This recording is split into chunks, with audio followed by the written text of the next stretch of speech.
I was 32 when my family decided poverty looked good on me. We should meet about mom and dad, my brother texted, and the next message from my sister added a smiling heart, as if love could soften the edge already pressed against my throat. They had always been precise about where I belonged, somewhere between their pride and their pity, and I had been precise about surviving there without asking to be seen.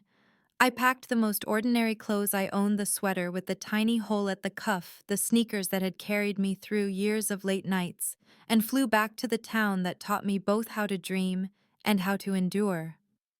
While the plane descended, I watched the river cut its dull silver line through a place that had never grown with me, and I tried to decide whether I would keep my secret or let it become the weather that changed the room when I walked into it. Let me tell you who I am before we get to the part everyone waits for. I'm Allison, the middle child, the daughter who left with $200 and a hunger that looked ridiculous at Thanksgiving. I'm the woman who chose a 10-year-old car because newness never healed me, who rented apartments with leaking ceilings while I learned to build something that wouldn't. I wrote code at a folding table, pitched ideas to people who mispronounced my name, nearly went bankrupt twice, and then, like a stubborn bloom in late frost, my security software caught light. A patent, a first client who paid on time, a second who told a third. The kind of traction that feels less like luck and more like every night you refuse to quit, finally leaning its shoulder into the door.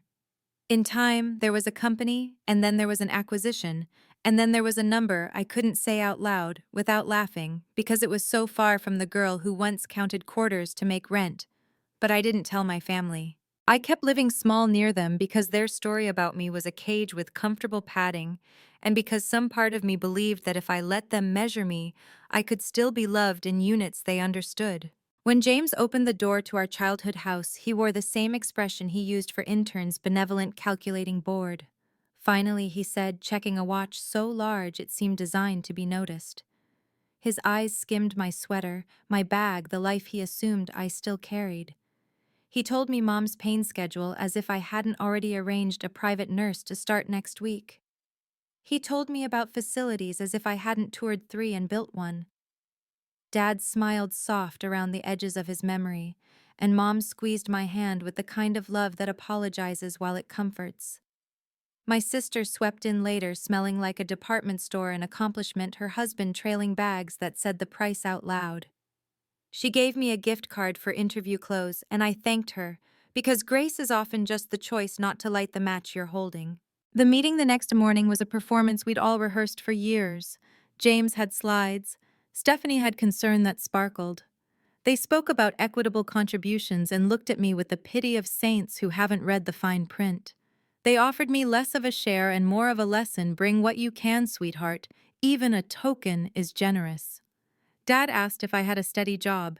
James said he could get me an entry-level position, modest by our standards, but stable. I folded my hands in my lap and saw in his eyes the satisfaction of rescuing the sister who had refused his ladder. Something in me started to hum. It wasn't rage exactly. Rage is loud.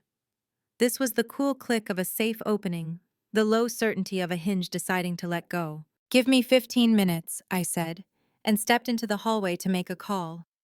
When I returned, their plan had already decided itself without me. The number on the slide looked like an accusation. Stephanie tilted her head the way she does when she wants the camera to catch her kindest angle.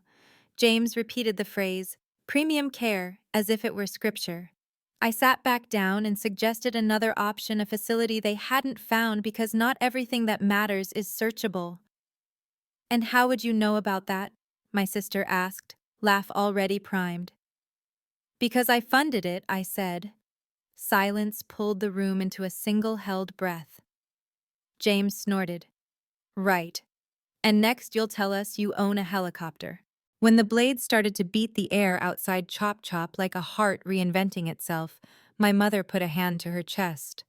The maple tree bent and showed its belly to the wind. Grass flattened. The house shivered. I stood and smoothed the hole at my cuff like I was ironing. A memory walked to the door and opened it to the pilot's gloved hand lifted in greeting. Not a car, I told my brother lightly, and something in his mouth forgot how to be cruel. On board with the headsets soft against my ears, the town turned toy small beneath us. I watched the roof that held all our arguments shrink into a gray square and felt sorry and relieved and a little wicked. I thought of the girl who once stood in the yard with a science fair ribbon and listened to relatives say she was creative but impractical, and I wished I could reach back through time and hand her this sky. When we landed at my place, the estate tucked into the hills, the helipad stitched into the lawn like a secret sewn into a dress, Margot stood waiting with the folder I'd asked her to assemble trust documents, care plans, the deed I hadn't hung yet because some triumphs don't want frames. My family stepped onto the stone drive as if the ground might reject them. My mother whispered, "Is this yours?" And I said yes as gently as I could, because the truth when it arrives late should not gloat. Inside the windows surrendered themselves to the gardens and the soft skin of the lake. I asked them to sit. I told them plainly what Parker Security Solutions was, and what had happened 6 months ago, and how the number wasn't a miracle, so much as a receipt for a decade of lonely work. My father said my name like a prayer he had just learned. Stephanie held her ring with both hands. James stared at the floor as if it might tell him a different ending. I slid the portfolio across the table, the foundation papers, the agreement already signed with the care community, the trust that meant our parents would never have to choose between dignity and money, and I watched their faces move through shock toward the next thing, whatever it would be. I didn't know whether this was revenge or mercy. Maybe it was both. Maybe it was finally letting the truth stand up in a room that had always asked it to crawl. My brother's hand twitched toward the folder, like a man reaching for a lifeline he wasn't sure he deserved. Stephanie sat stiff, her polished nails digging crescents into her palm. My mother's eyes shimmered, torn between pride and guilt, while my father, once so commanding, looked small, like a man realizing the story he'd told himself about his children had always been incomplete. James finally spoke, his voice a brittle laugh. "So, all this time you let us believe you were broke?" His tone dripped with something between accusation and disbelief. I met his eyes. "You didn't need my poverty to believe it, James. You needed it because it made you feel taller." The words hung heavy, and even Stephanie flinched. I leaned forward, steady. "Do you know what it felt like sitting in that room yesterday? Listening to my own siblings barter my dignity like a discount line item. You reduced me to poor Allison, the sister who needed rescuing. But every penny in that trust I pointed to the folder came from the work you laughed at. The work you dismissed." Stephanie shook her head, her voice sharp. "You could have told us. We're family." I let out a bitter laugh. Family. When you handed me gift cards for interview clothes, when James offered me an entry-level job as if I hadn't built an entire company while you weren't looking. That isn't family. That's charity dressed up as control. My mother reached for me, her hand trembling. "We didn't know," she whispered. Her eyes begged for forgiveness, and for a moment I almost softened. But then I remembered the years of being spoken over, laughed at, belittled for dreaming too loud. I thought of the girl patching her sneakers with tape while her siblings sailed past her with the comfort of money they hadn't earned. "You didn't want to know," I replied, my voice quiet but sharp. "Because if you knew, you couldn't keep me small." James stood abruptly, his face red. "This is ridiculous. You don't parade success like this to your family." I rose, too calm but unyielding. "I didn't parade it. You dragged me here to call me poor. I just answered your insult with the truth." The room pulsed with silence. My father finally cleared his throat, his voice gravelly. "Allison," he said, "we owe you an apology." The words seemed to scrape against him as he spoke them, unused to humility. Stephanie's lips pressed tight, unwilling to echo him. James paced by the window, the weight of his own pride too heavy to put down. I walked toward the folder and tapped it once. "This isn't about revenge. It's about respect. Our parents' care is handled, the trust is secured. But from now on, no one in this family gets to call me poor Allison again. That girl you dismissed is gone." Their silence was my answer. They weren't ready to accept it, but they could no longer deny it. And for me, that was enough. James pressed his palms against the glass, as if the lake outside might offer him a different reflection. His voice when it came was low and bitter. "So what now?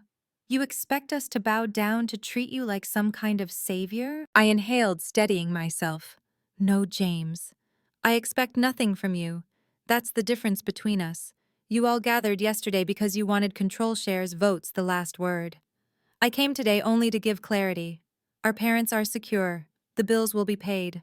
But my life, my choices, my work, those are not yours to dictate." Stephanie crossed her arms, her diamond ring catching the morning light.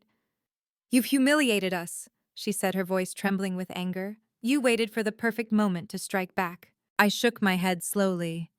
"If I had wanted revenge, I would have let you stew in your assumptions while Mom and Dad suffered. I didn't. I chose mercy even when none of you offered me the same." My eyes stung, but I refused to let the tears fall. "You called me poor. You built that cage and I lived inside it longer than I should have. But I climbed out. And today you saw the proof." My mother whispered my name again, softer this time, her eyes wet. She looked like she wanted to speak but couldn't form the words. My father sat back in his chair, exhaling long and heavy, like a man who finally recognized the weight of his own silence. James spun around, his face tight. "You think money makes you better than us?" His words cracked like a whip, desperate to wound. I met his gaze with a calm he couldn't shake. "No. I think respect makes us equals. And I earned mine whether you grant it or not." The room stilled. I could feel their resentment, their shame, their confusion, but I no longer carried it for them. That burden had been set down the moment my helicopter touched the grass outside their world. I gathered the folder back into my bag and stood tall. "I'll be at the facility tomorrow to finalize arrangements for Mom and Dad. If you want to join me, you can. If you don't, that's on you." But this conversation, I glanced around at their stunned faces. "It's over." No one moved as I walked toward the door. My heels echoed on the marble floor, each step a punctuation mark I had waited years to write. At the threshold, I paused, turning back once more. "You tried to make me small," I said softly, "but you only revealed how small you've always been." The door clicked shut behind me, and for the first time in decades, I felt completely free. The air outside was crisp, laced with the faint scent of pine and lake water, and as the door closed behind me, it felt like a seal, an end to something corrosive that had lived too long in my chest. The helicopter still waited on the lawn, its blades silent now, its presence a reminder that I had written a different future for myself than the one they assigned me. I walked slowly toward it. My steps measured, my heart pounding not with fear, but with release. For years, every visit home had left me carrying an invisible weight, a question mark about whether I was enough. Now that weight had dissolved into the gravel under my shoes. When I reached the helipad, the pilot lifted a hand in greeting, but I paused to look back at the house. Behind its perfect facade of brick and glass, my siblings were unraveling in the silence I'd left them. They had wielded pity like a weapon, had cut me down with smiles that pretended to care. Today, the blade had turned in their hands. I thought of my mother's eyes brimming with sorrow she had never voiced. I thought of my father's voice brittle as it confessed an apology he had never practiced. I thought of James's fury, Stephanie's denial. And then I thought of the girl I had been, the one taping her sneakers, the one too proud to ask for rent money, the one who kept building even when no one believed. That girl had carried me here. Climbing back into the helicopter, I felt the leather seat embrace me like an old friend. The headset crackled to life, the engine roared, and the blades began their pounding rhythm. As the house grew small beneath me, I realized this wasn't just departure, it was liberation. The lake gleamed like spilled silver in the sunlight, and the town shrank into the shape of a childhood memory. My heart ached, but it was an ache that carried no chains. I whispered into the noise around me. "You tried to bury me, but I was already planting roots." And in that moment, I understood something vital. Family can break you, but it can also sharpen you. Their betrayal had carved out space for my strength. Their dismissal had taught me persistence. Their cruelty had forced me to build a home within myself first, so that one day when the world finally saw me, I would not need their permission to stand tall. If you've ever been underestimated, If you've ever been called small when you knew you were meant for more, then you know what I felt. And I want you to hear me clearly, your worth isn't theirs to measure. It's yours to claim, brick by brick, breath by breath, until no one can deny it anymore. So if my story reached you today, if it reminded you of your own fight to be seen, please like this video, share it with someone who needs it. Subscribe for more stories like mine, and tell me your thoughts in the comments. Because sometimes our truths are the only bridges we have left to build.